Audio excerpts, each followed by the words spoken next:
लोकसभा चुनाव 2024 के नतीजे सामने आ चुके हैं। देश में एक बार फिर एनडीए गठबंधन की बहुमत के साथ जीत हुई है। ऐसे में अगले 5 साल तक नरेंद्र मोदी ही देश के प्रधानमंत्री रहेंगे। अपनी सरकार चलाने के लिए उन्हें चंद्रबाबू नायडू और नीतीश कुमार के साथ की जरूरत होगी। वो इसीलिए क्योंकि 2014 और 2019 में अपने दम पर बहुमत लाने वाली बीजेपी इस बार 272 का जादुई आंकड़ा पार नहीं कर सकी है।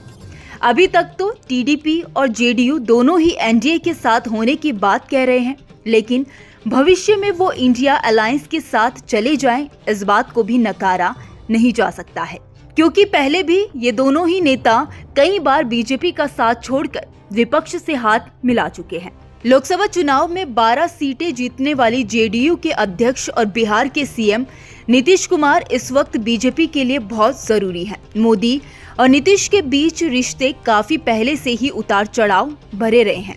नरेंद्र मोदी और नीतीश कुमार के खट्टे रिश्ते खुलकर 2013 में सामने आए थे।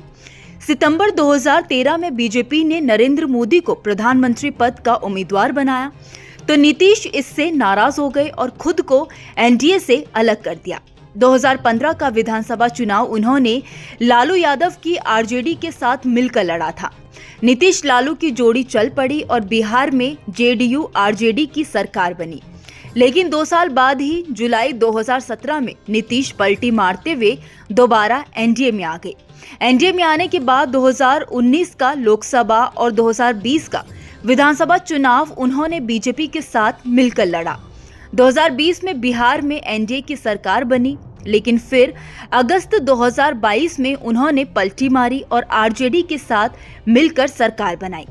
इसी साल जनवरी में नीतीश ने एनडीए का दामन थामा है। वो कई बार कह चुके हैं कि अब वे पलटी नहीं मारेंगे, लेकिन सवाल उठता है कि अगर इंडिया अलायंस की तरफ से नीतीश को डिप्टी पीएम पद का ऑफर मिल गया तो क्या वे बीजेपी के साथ बने रहेंगे। अब सवाल उठता है कि नीतीश को अपने साथ बनाए रखने के लिए बीजेपी क्या ऑफर दे सकती है। खबरों के मुताबिक नीतीश को अपने साथ बनाए रखने के लिए बीजेपी उनकी पार्टी जेडीयू को 4 से 5 मंत्री पद का ऑफर दे सकती है। नीतीश की पार्टी से ललन सिंह और संजय झा को तो मंत्री पद मिलना लगभग कंफर्म ही हो चुका है। दूसरी तरफ 16 सीट जीतने वाली टीडीपी के अध्यक्ष चंद्रबाबू नायडू की मोदी के साथ दोस्ती भी काफी उतार चढ़ाव भरी रही है। 2018 तक नायडू की टीडीपी एनडीए का हिस्सा थी। एनडीए से अलग होने के बाद नायडू की टीडीपी ने मार्च 2018 में मोदी सरकार के खिलाफ संसद में अविश्वास प्रस्ताव भी पेश किया था। हालांकि ये प्रस्ताव गिर गया था। 2019 के लोकसभा चुनाव के दौरान मोदी और नायडू के बीच कई बार तीखी बयानबाजी भी हुई थी। गठबंधन से अलग होने के कारण पीएम मोदी ने नायडू को यू टर्न बाबू तक कह दिया था। इतना ही नहीं, 2002 के गुजरात दंगों के बाद नायडू उन नेताओं में से एक थे जिन्होंने सबसे पहले नरेंद्र मोदी से इस्तीफा मांगा था। तब मोदी गुजरात के मुख्यमंत्री थे और गुजरात दंगों के कारण उन पर इस्तीफे का दबाव बढ़ गया था। हालांकि 2019 के लोकसभा और आंध्र प्रदेश विधानसभा चुनाव में हार के बाद नायडू ने कई बार कथित रूप से एनडीए में शामिल होने की कोशिश की थी। माना जाता है कि नायडू ने जो कुछ भी बयानबाजी की थी उसे लेकर मोदी टीडीपी को एनडीए में लाना नहीं चाहते थे, लेकिन एक्टर से राजनेता बने पवन कल्याण मोदी और नायडू को करीब लेकर आए। आखिरकार चुनाव से पहले मार्च में टीडीपी एनडीए में शामिल हो गई। 2024 में चंद्रबाबू नायडू किंग मेकर बनकर उभरे हैं, जिनके दम पर ही बीजेपी की केंद्र में सरकार बन सकती है। अब सवाल उठता है कि नायडू को अपने साथ बनाए रखने के लिए बीजेपी क्या ऑफर दे सकती है।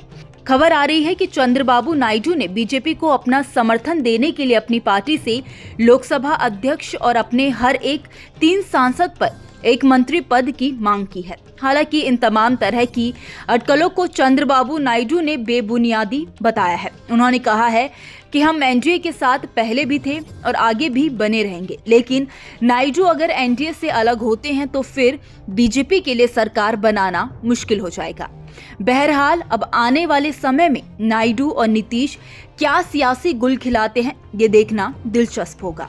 खैर, इस खबर में इतना ही। इस खबर को लेकर आपकी क्या राय है, आप हमें कमेंट सेक्शन में जरूर बताइए। वीडियो अगर पसंद आया हो तो वीडियो को लाइक और शेयर करना ना भूलें। बाकी देश और दुनिया की तमाम बड़ी अपडेट्स के लिए देखते रहिए न्यूज़ नेशन का डिजिटल प्लेटफॉर्म।